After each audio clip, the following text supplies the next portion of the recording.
Here we are, finally. The Amethyst Dragon. The Amethyst Dragon is my favorite gem dragon for a couple of reasons. One, its primary affections are for gravity. Like, it's basically the vibe, its whole vibe is kind of like a gravity dragon. And its damage type is force damage.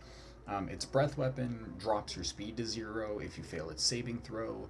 Its special legendary action thing lets it basically blast you, like hurl a rock at you that blows up. And that, yeah, it's also a dex save. Um, no, its breath weapon is a strength save. It's the special legendary action is a dex save.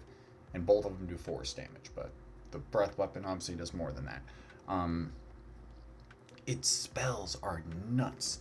Like, Blink, Control Water, Dispel Magic, Freedom of Movement, Globe of Invulnerability, Protection from Evil and Good, Sending, and then Plane Shift.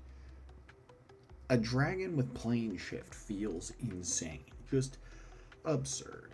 And one of the other things about it is I just love its design.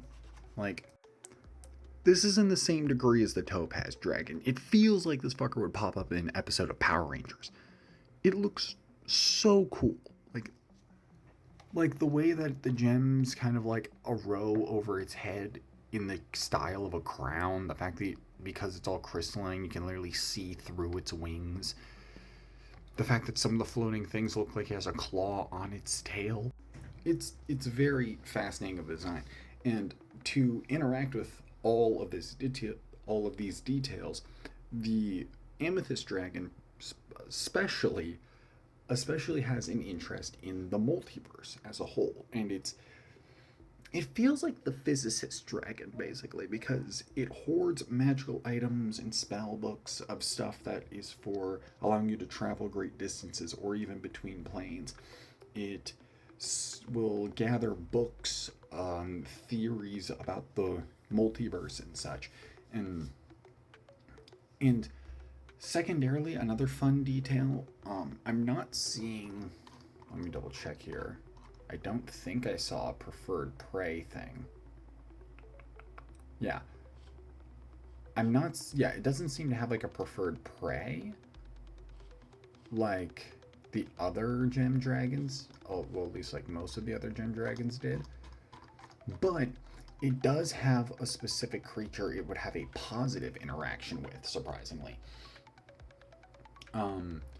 It has a favoritism for Flumphs, which is something you don't hear. That's something that isn't brought up a lot. So for those of you who don't, this is a Flumph.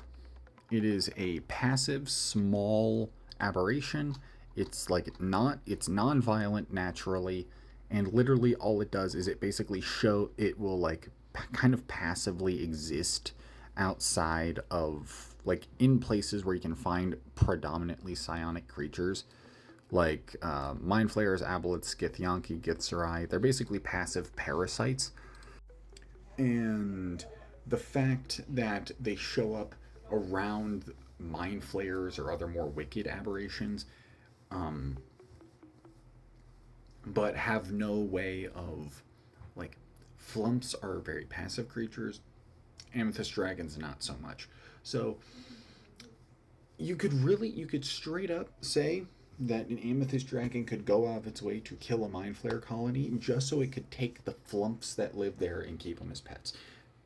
And there would be no issue.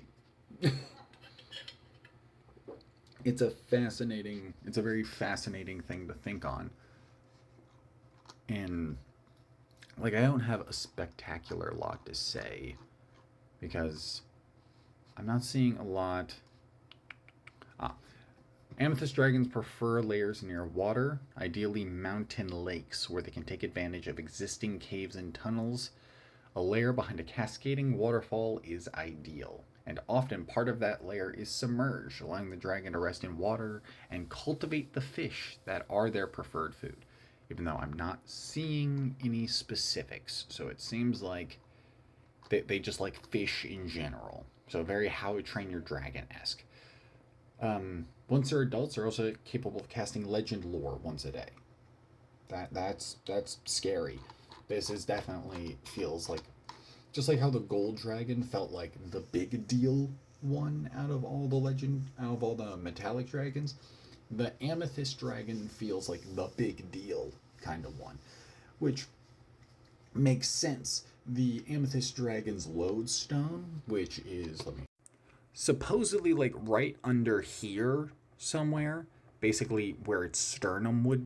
There is supposed to be a specific scale, called a heart scale. I think it's basically supposed to be a piece, like a scale attached to their sternum or something like that. And that heart scale can be turned into an amethyst lodestone, which is a magic item that lets you cast spells like reverse gravity, telekinesis, and a couple other things. I don't remember all of them off the top of my head, but it basically lets you use charges to cast very powerful gravity spells. And this is just crafted from a piece of their fucking corpses. It's nuts. It is some insane shit. Like, I did forget to mention that you can craft in that, like, I did forget to mention in the Topaz video the whole Topaz Annihilator thing, but that's a bit more circumstantial and a bit more artificery. I did just forget about in that video. Check out the Start Playing, in which if you want to play in one shots throughout that, I run those throughout the week, so go check out Start Playing for that. If you want to play in a weekly campaign exploring all the interesting details that dragons can have, come check out the Start Playing for that. I only need 2 more players at minimum. I'm only needing a minimum of like 2 more players to get this campaign started. So I'd really like some more players.